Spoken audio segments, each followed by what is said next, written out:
Friedrich Nietzsche nació en Röcken el 15 de octubre de 1844 y murió en Weimar el 25 de agosto de 1900. Fue un filósofo, poeta, músico y filólogo alemán del siglo XIX, considerado uno de los filósofos más importantes de la filosofía occidental, cuya obra ha ejercido una profunda influencia tanto en la historia como en la cultura occidental. Nietzsche escribió sobre temas tan diversos como el arte, la filología, la historia, la religión, la ciencia o la tragedia.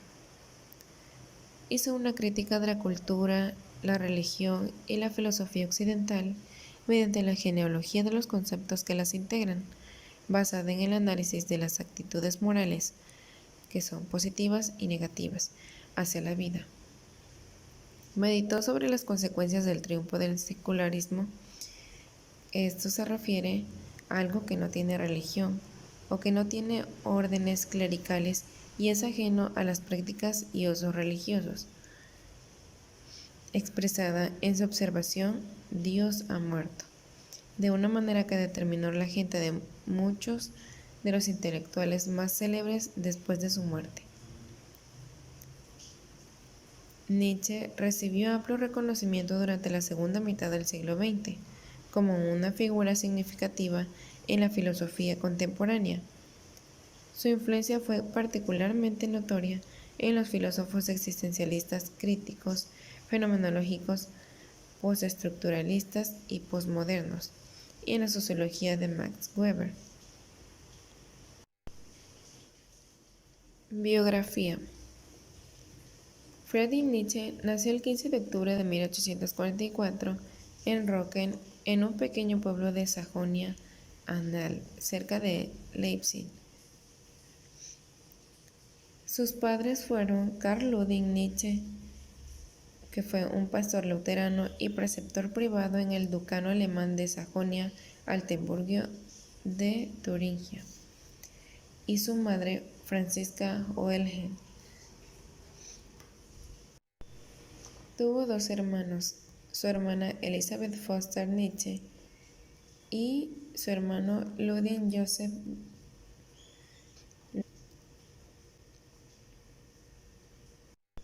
Uno de los acontecimientos más importantes durante su juventud fue la muerte de su padre, por el que escribe lo siguiente: el primer acontecimiento que me conmocionó cuando aún estaba formándose mi conciencia fue la enfermedad de mi padre. Era una reblandeciente cerebral. La intensidad de los dolores que sufría mi padre, la ceguera que le sobrevino, su figura malicienta, las lágrimas de mi madre, el aire preocupado del médico y, finalmente, los incautos comentarios de los lugareños debieron advertirme de la inminencia de la desgracia que nos amenazaba. Y esa desgracia vino. Mi padre murió. Yo aún no había cumplido 4 años. Algunos meses después, perdí a mi único hermano, un niño vivaz e inteligente, que, presa de un ataque repentino de convulsiones, murió en unos instantes. Tras la muerte de su padre en 1849 y del hermano menor en 1850, la familia se trasladó a Naumburgo, donde vivió con su abuela materna y las hermanas solteras del padre bajo la protección de Bernhard Dachel, un magistrado local. Durante este tiempo el joven Nietzsche asistió a un colegio de niños para luego trasladarse a un colegio privado, la prestigiosa Escuela Forta, en la que escribió su primer tratado filosófico titulado Sobre el origen del mal, en 1856. Tras estudiar filología clásica en las universidades de Bonn y Leipzig, a los 24 años obtuvo la cátedra extraordinaria de la Universidad de Basilea. Pocos años después, sin embargo, abandonó la docencia, decepcionado por el academicismo universitario. En su juventud fue amigo de Richard Wagner, por quien sentía una profunda admiración, aunque más tarde rompería su relación con él. La vida del filósofo fue volviéndose cada vez más retirada y amarga a medida que avanzaba en edad y se intensificaban los síntomas de su enfermedad, la sífilis. En 1882 pretendió en matrimonio a la poetisa Lau Andrea Salomé, por quien fue rechazado, tras lo cual se recluyó definitivamente en su trabajo. Los últimos 11 años de su vida los pasó recluido, primero en un centro de Basilea y más tarde en otro de Naumburgo. Tras su fallecimiento, su hermana manipuló sus escritos aproximándolos al ideario del movimiento nazi, el cual no dudó en invocarlos como aval de su ideología. Del conjunto de su obra se desprende, sin embargo, la distancia que los separa de ellos. Obras.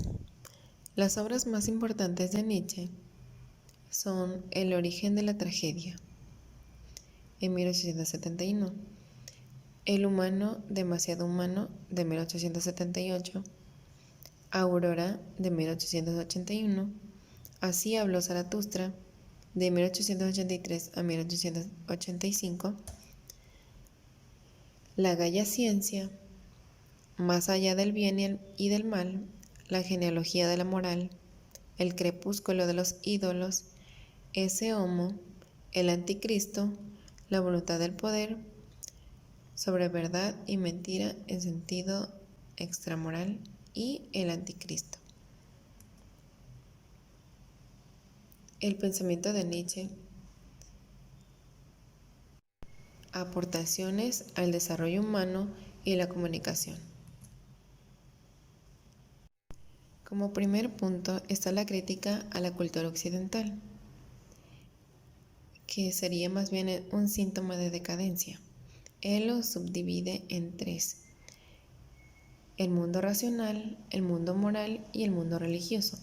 A estos tres los criticará de manera individual. La crítica a la moral.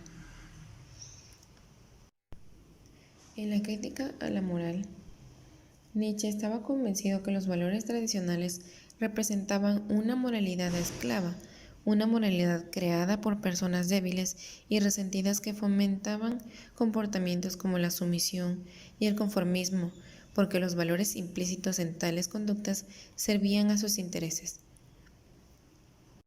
Nietzsche afirmó el imperativo ético de crear valores nuevos que debían reemplazar los tradicionales, y su discusión sobre esta posibilidad evolucionó hasta configurar su retrato del hombre por venir, el superhombre.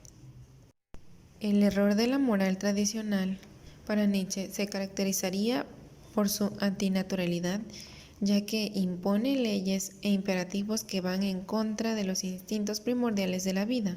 Además, el ideal de esta moral es el imperio de la virtud o hacer al hombre bueno, aunque seanmente convierta al hombre en esclavo de esa ficción.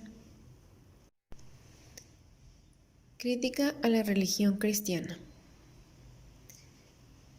Nietzsche dice que la religión nace del miedo y del horror que el hombre tiene por sí mismo.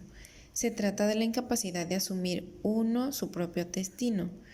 Cuando al hombre le invade un sentimiento de poder y teme quedar avasallado por él, mediante un mecanismo de defensa patológico, lo atribuye a otro ser más poderoso que es Dios. Y es que la religión nos llevaría a la alineación del hombre, puesto que el cristianismo solo fomenta valores mezquinos como la obediencia, el sacrificio o la humildad, sentimientos propios del rebaño. El cristianismo sería para el filósofo una moral vulgar que se opone a todos los valores específicos de la virtud. La crítica a la filosofía tradicional para él sería la que creó Platón al afirmar la existencia de un mundo absoluto o perfecto. Nietzsche rechaza el que la verdad se opone al error, mientras que él sostiene la existencia de errores irrefutables y verdades contradictorias. Él rechaza la filosofía de Platón, ya que al afirmar la existencia de un mundo absoluto o perfecto, esto es considerar al ser como algo estático o inmutable frente al ser dinámico que defendiese Heráclito. en sí no atacaría en general a la ciencia, sino más bien al mecanicismo y al positivismo que con tanto éxito se consolidan en su época. Dentro del pensamiento de Nietzsche se encuentra también lo dionisíaco y lo apolíneo. A través de la distinción de dos principios fundamentales, lo apolíneo y lo dionisíaco, Nietzsche ofrece una interpretación del mundo y la filosofía griega. Los dos dioses griegos, Apolo y Dionisio, serán los representantes de esta original visión. El primero representa la serenidad, claridad, la medida y el racionalismo. Es la imagen clásica de Grecia. Mientras tanto, Dionisio es lo impulsivo, lo excesivo, lo desbordante, la afirmación de la vida, el erotismo y la orgia como culminación de este afán de vivir, es decir, como decirle sí a la vida a pesar de todos sus dolores. Respecto a este tema, Nietzsche pone en el centro de su pensamiento que la verdad es aquella clase de error sin la que una determinada especie de seres vivos no podrían vivir. El valor para la vida es lo que decide en última instancia.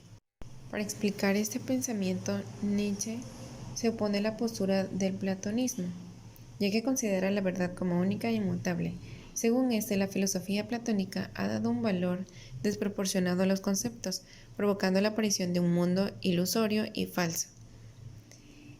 Para Nietzsche, el proceso de formación de un concepto supone que una sensación pasa a una imagen mediante una metáfora intuitiva y de la imagen se pasa al concepto mediante la fijación de esta metáfora. Por lo tanto, el lenguaje tiene un valor metafórico, resultado de un proceso creativo y estético, pero siempre tiene una verdad o validez relativa.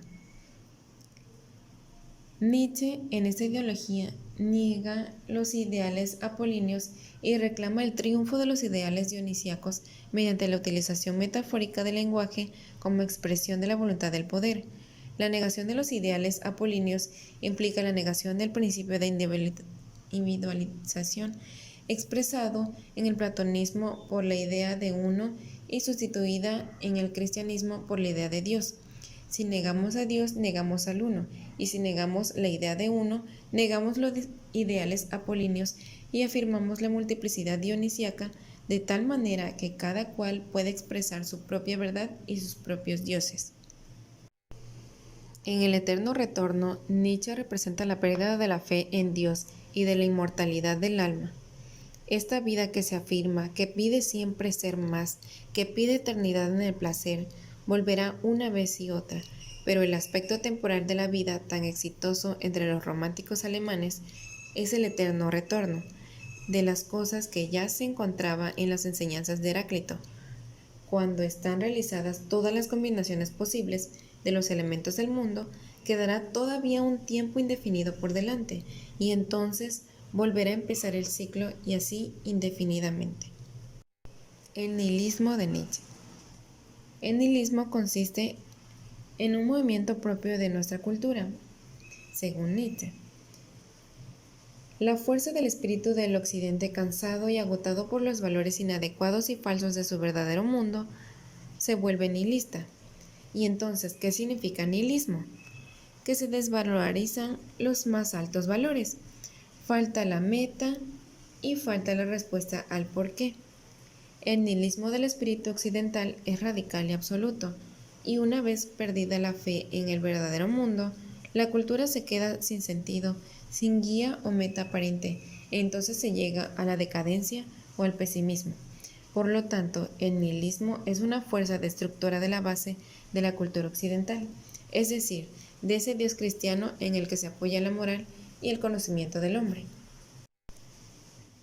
Bueno, también se encuentra la moral de los señores, que Nietzsche la distingue en dos tipos de moral: la moral de los señores y la moral de los esclavos.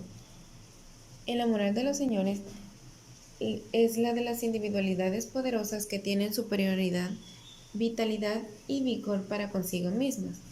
Es la moral de la exigencia y de la afirmación de los impulsos vitales. Y la moral de los esclavos es la de los débiles y miserables, la de los degenerados, regida por la falta de confianza en la vida, porque valora la compasión, la humildad y la paciencia. Es una moral de resentido que se opone a todo lo superior y que por eso afirma todos los igualitarismos. Finalmente, dentro de su pensamiento se encuentra el superhombre, en el que Nietzsche piensa que el hombre es un ser miserable e inmundo, un ser a medio hacer, un puente entre la bestia y el superhombre, un paso a la pura animalidad, a la superhumanidad. Es su destino, pero en su recorrido evolutivo poco ha sido todavía lo alcanzado. Habéis evolucionado del gusano al hombre, pero todavía hay mucho de gusano en vosotros. El superhombre representa, pues, esa nueva tabla de valores, el amor a la vida, el sentido de la tierra y la exaltación de los instintos ascendentes. El hombre, para convertirse en superhombre,